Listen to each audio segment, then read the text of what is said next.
I was born in a very, very small village in one of the tiniest state out of 28 states of India called Tripura.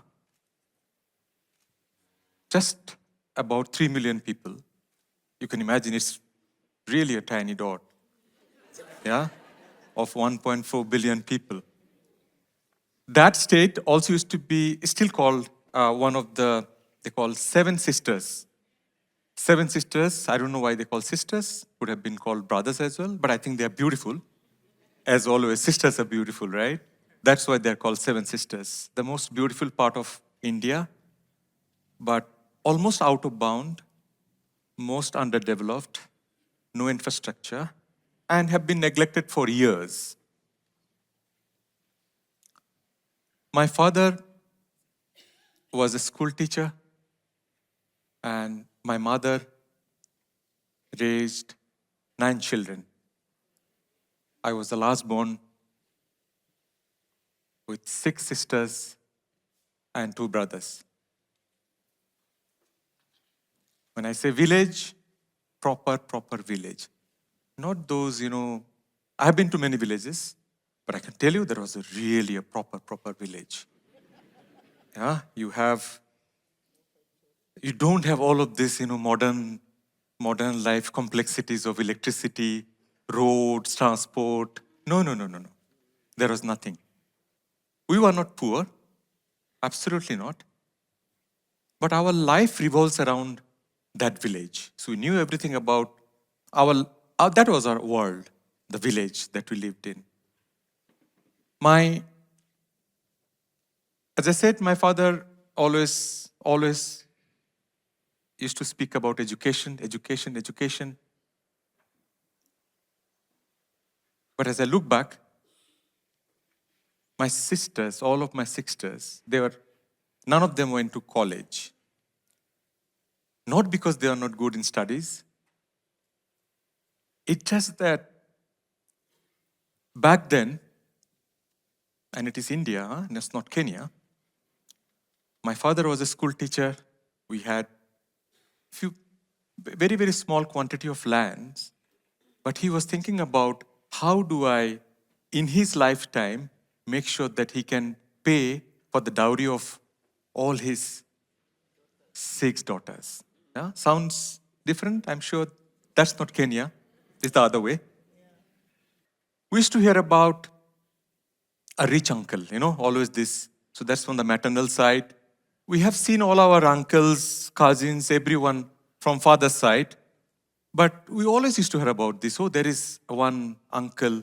So this is the state of Tripura. This is another state called West Bengal. This is 3 million, and there is 100 million.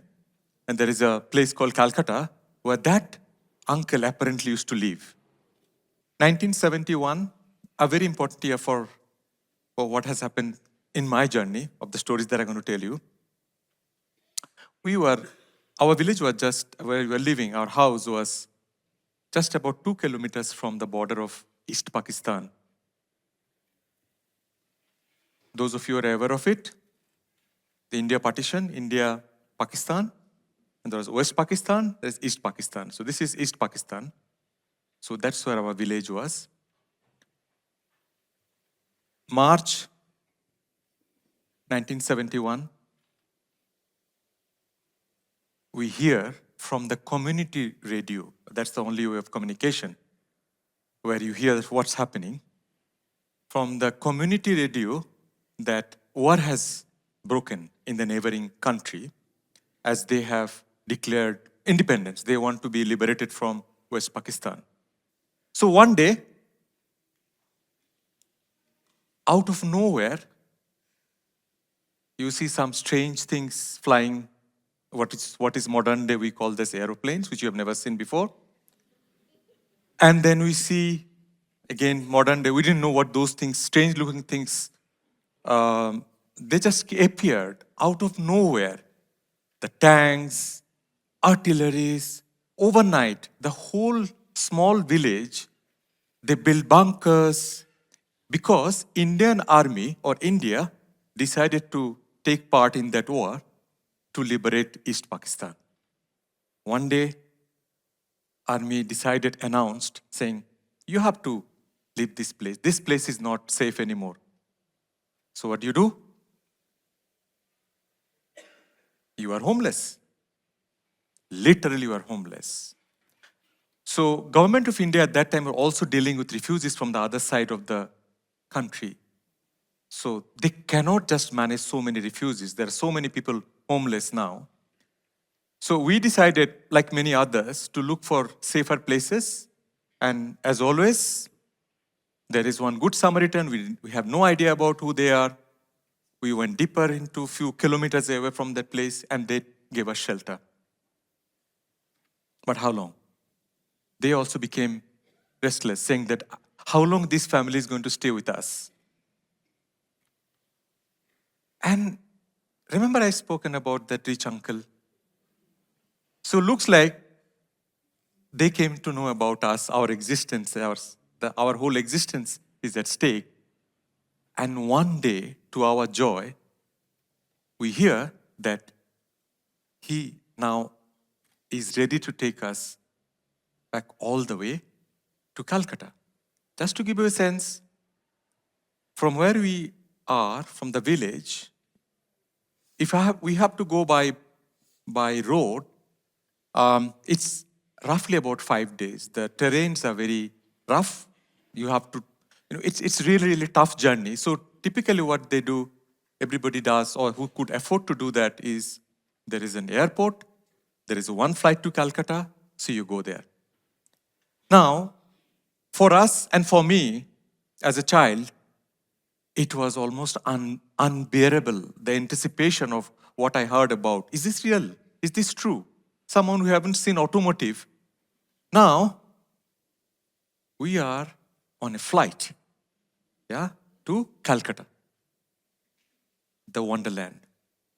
You land there, my uncle with his extended family is waiting with car. Driver takes us to his home. I have never seen something like it before. And then it goes on. Things like you put your finger on a button and lights come out. Yeah? You put another finger on another button, suddenly something moves up and you feel the breeze. That's called, ceiling fan, right? And it just the food that we have eaten, we have never seen before. You suddenly now start seeing, you eat food on a table, you're sitting on a chair. We never did that. That was unthinkable. We always used to sit, on the floor and eat. That's okay. And we used to have lunch, and then there was a room where he will close all the windows. I don't know what he did, few switches here and there, and then the room is cold, like a magic. That is what is called air conditioner, back in 1971. Yeah? And then there is a strange looking furniture where you put some round, strange stuff onto that and something happens and then music comes out. And then I used to wonder as a child, where are those people singing? Where are they? Why can't I see them? Where is this coming from? But everything I just loved, yeah? But the only one thing which was a problem was the toilet. You can't imagine, how can you have a toilet which is where you are sleeping and then you have a toilet? In our village, toilet has to be airway. No. That was an ordeal. I mean, daytime is okay, evening time in our village, you literally feel scared about that you get killed by a wild animal, huh? Because you don't know that in dark what's happening. But here, toilet, whenever you're sleeping. And then, don't want to talk about those accessories and all those things. I just hated it. I don't know how the rest of my family managed it. Life goes on. So, there was no end of war. I was just enjoying the best of my time. My uncle, who was the finance director of a media company. He took me to his office one day, and I was like, wow, this is what happens, huh? What was in my head at that time? I don't know what, that this is where I belong. As always, all good things come to an end. The war was over.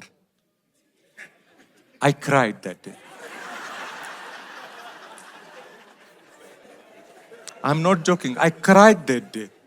I'm sure many people were celebrating, but I cried because now you have to go back to your village.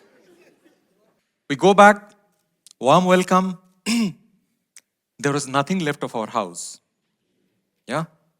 So you start from scratch. One of my sister, whom I considered someone who took the role of a parent, somehow she believed in me, and she was good in studies, but she always used to encourage me, you can do well in studies. Yeah, it's a village school, but I was a class topper. I did quite well. And I was preparing that I do well and I become what? A teacher. Because that's what the village is, that's what the dream ends there. Yeah? Fast forward 11 years. So 71, 82. Again, a very important year. We got an invitation from our uncle's place that you have to come to Calcutta. There is a family function. So I get an opportunity to go back to that place again. But I knew that it will be short-lived, that you go for a family function, you will come back. For some reason, as we always say, there are coincidences, strange things happen. My uncle, who was widower by that time, but was also living with another uncle and with his family, he took a liking on me, saying, you are good in studies, maybe you can stay with us. I couldn't just believe. Is it possible? You can stay here. My family was so relieved. You know, another one now will be here. I can't wait to go back to my village, collect. So this was my school leaving exam I have given. During the break I came. So you go back and collect your exam results and rush back. I have no time for my village anymore. Yeah. I bid goodbye to all my friends, saying goodbye. And nobody was crying for me. I'm telling you, nobody was crying for me.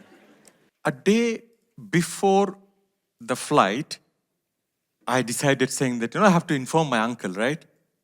I called my uncle. I can hear that he picked up the phone, and then a long silence.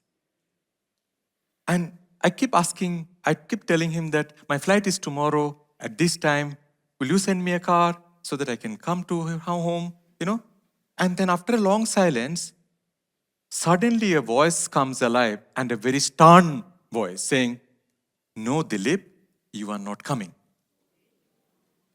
So I don't know what happened. At that age, there is something that was driving me. I said, I have the ticket. I will go. Next day, I go to the airport. I tell my friend, thank you very much. You have supported me. Goodbye. I will see you when I come back. So that airport has only one flight, by the way, between Calcutta and that place called Agartala. So I go there.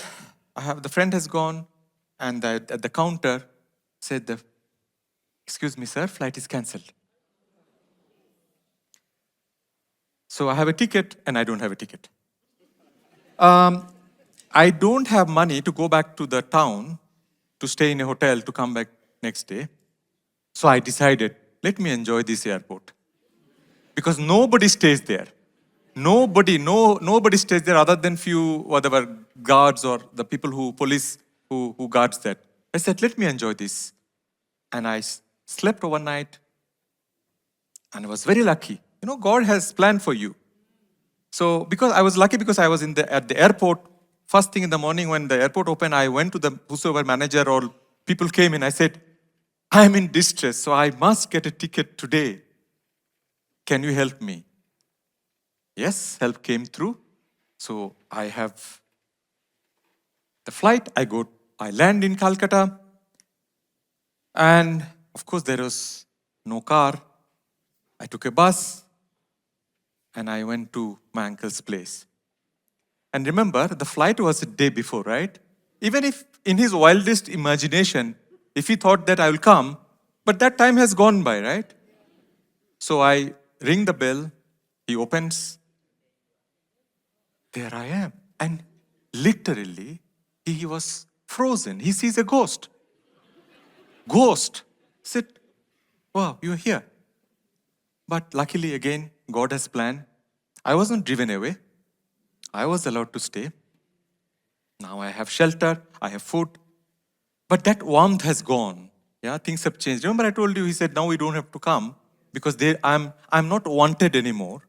Warmth has gone, but I have food, I have shelter, and I know I can do well if I do well in education. And there's like almost a couple of weeks there's complete silence. But if you think that, okay, it's done, it's not done. Because I came from another state, and this is a different state. The admission was closed 3 months back. So I go to the school where I want to get admission, and there I was told, no, you cannot. So what do I do? Can you imagine? So if I don't get a school, I can't even stay here, so I have to go back. So again, a choice. I decided so 3 days in a row, in front of the principal's office, in a bench, I was sitting there. So that whenever he goes out of his office, he can see me and still say, are you still here? What are you doing here? There is no seat available. I don't know what happened. As we always say, God has a plan. On the last day, before the day closed, he looked at me saying that I haven't seen anyone so persistent like you. You are in.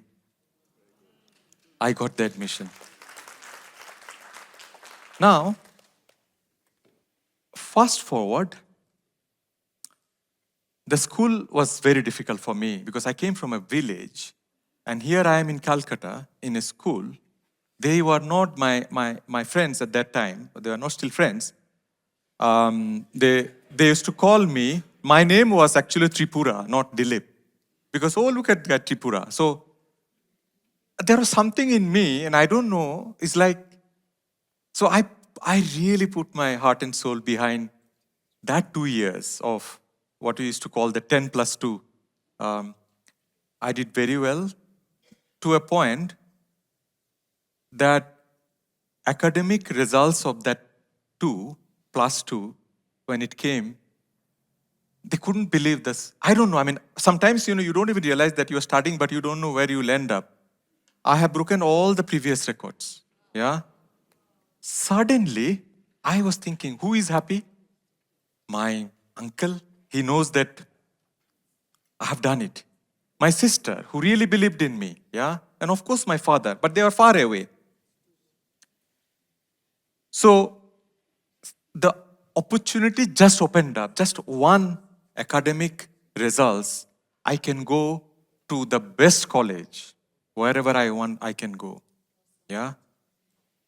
And I did that. I did my undergraduate. I got national scholarship. I with distinction.